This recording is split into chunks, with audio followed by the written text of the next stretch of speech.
Hey everybody. Well, this is going to be the last video for this channel tonight. I've been saving this one for last because to me it is the most important one for the week.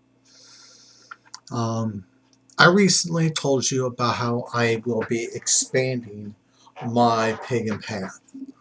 I will be incorporating more of the Germanic Norse beliefs into my path. Because, as I stated, in the Celtic, it's hard to be a Celtic Reconstructionist because there's so much missing out of the Celtic belief system.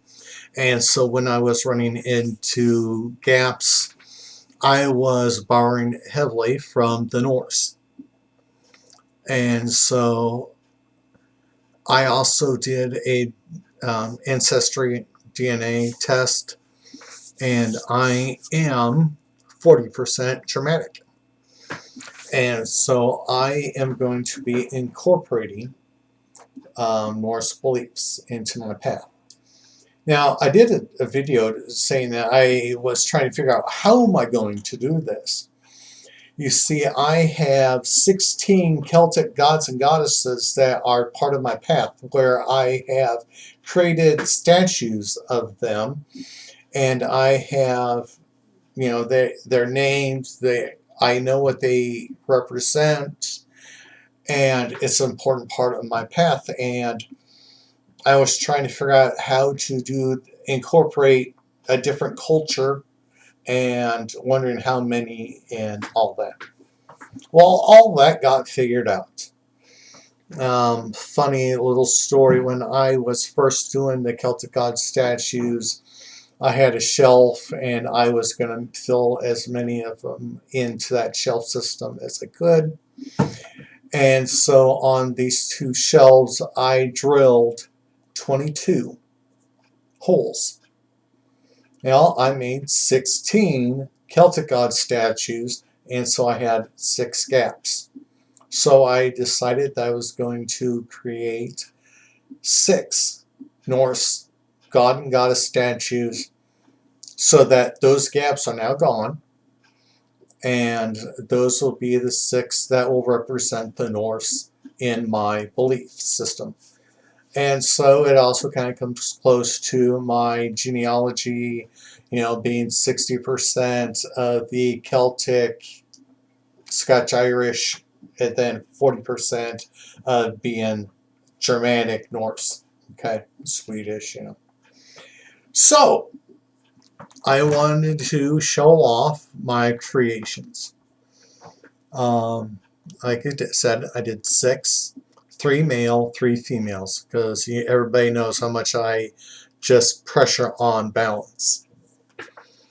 I try to use a lot of imagery that I was finding online to represent each one of the deities that I've made. And so the first one is Forseti. Gosh, blue screen's not going to, green screen's not going to help on this. Forseti is the Norse god of justice. And I am a stickler on ethics. Knowing, where you stand on everything gives you more details, more validity in life. And so God of justice was just perfect for my path. And so Forseti is the first of the male gods that I did. The next one, gosh, you can't see it because of the green screen. Alright, this is Forseti. No, it's not. That's Forseti. This is Bragi. Sorry, I'm probably butchering some names here. My translation program isn't helping me here. Bragi is the Norse god of poetry and music, which is about being creative and expressing yourself.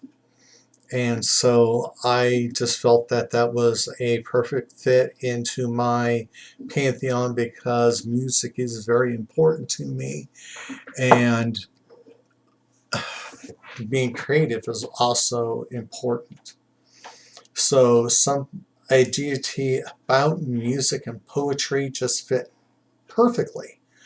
And, this is important because an incantation, in many ways, is a form of poetry. And so we have to be inspired with poetry to write our incantations. Now,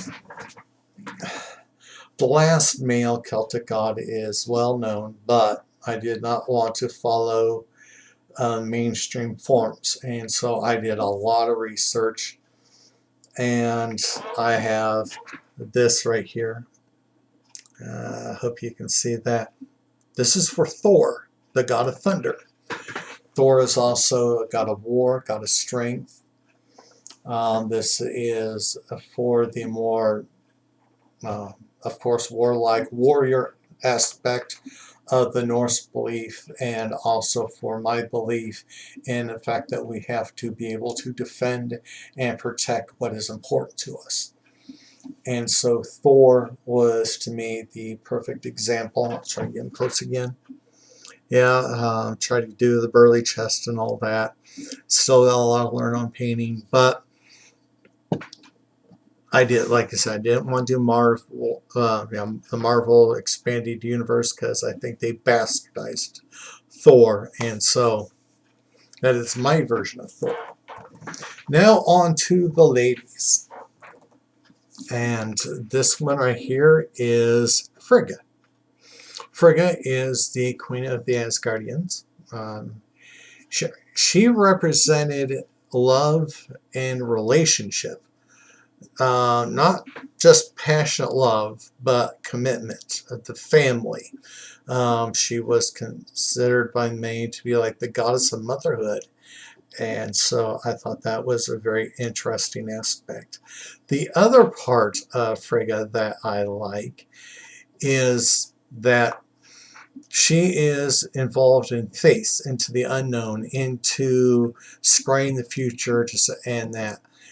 And so she is supposed to be also like the norms, weaving the fabric, weaving, which is about fate and magic. And so this is my version of Frigg.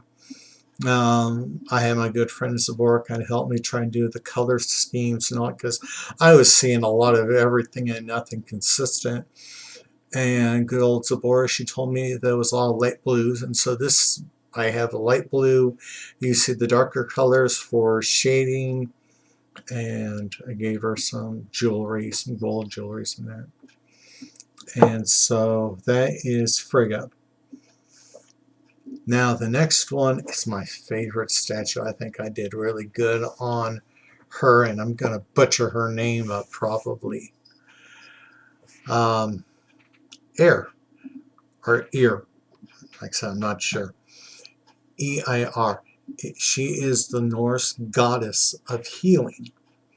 Now I have a Celtic god of healing, and so I thought a Norse female goddess of healing would give good balance, and with the pandemic going on, I can use all the help I can get, right?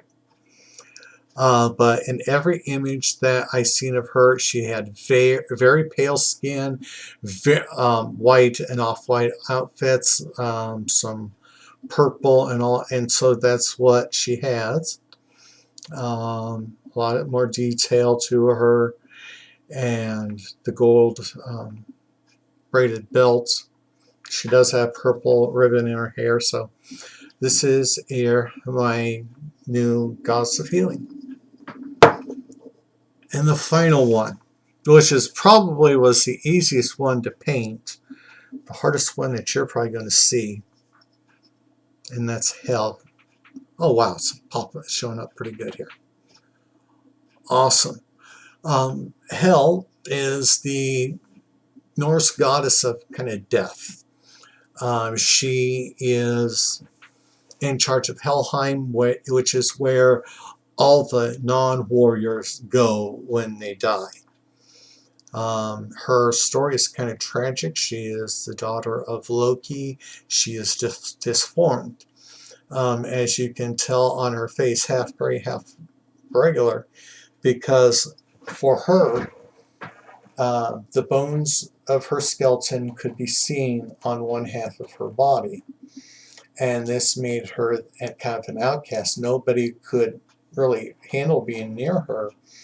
And so she asked if she could go to, I believe it was Nihai, and to Odin.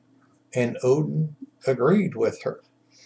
And so he also then decided to call it Helheim, which is the realm of dead that she rules over. The part that I'm surprised that you can see is the details, because while her hair is black, she has a charcoal robe on it, and then for highlights, which you see a heck of a lot better on the computer screen, is burnt ember. And this is to show the darkness that she is around.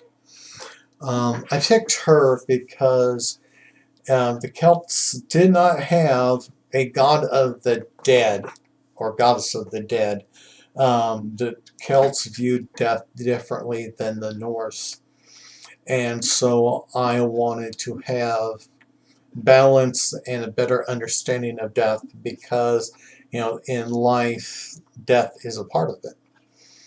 And so those are the 6 new gods and goddesses that I have in my pantheon.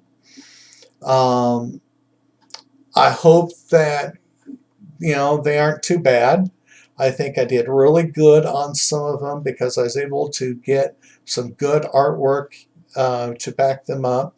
I wish you could really see Brage, but I got green screen, and Brage is mostly green clothing.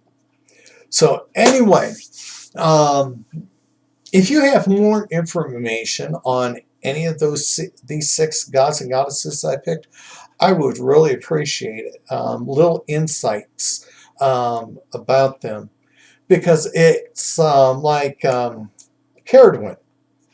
Caradwin likes blackberry wine, and so when you tribute to Caradwin, you should give her blackberry wine. Do you have any insights like that on any of these 6 Norse gods? If so, I would really love to hear it. So anyway, everybody, please take care, be at peace, and I will try to be making more videos tomorrow.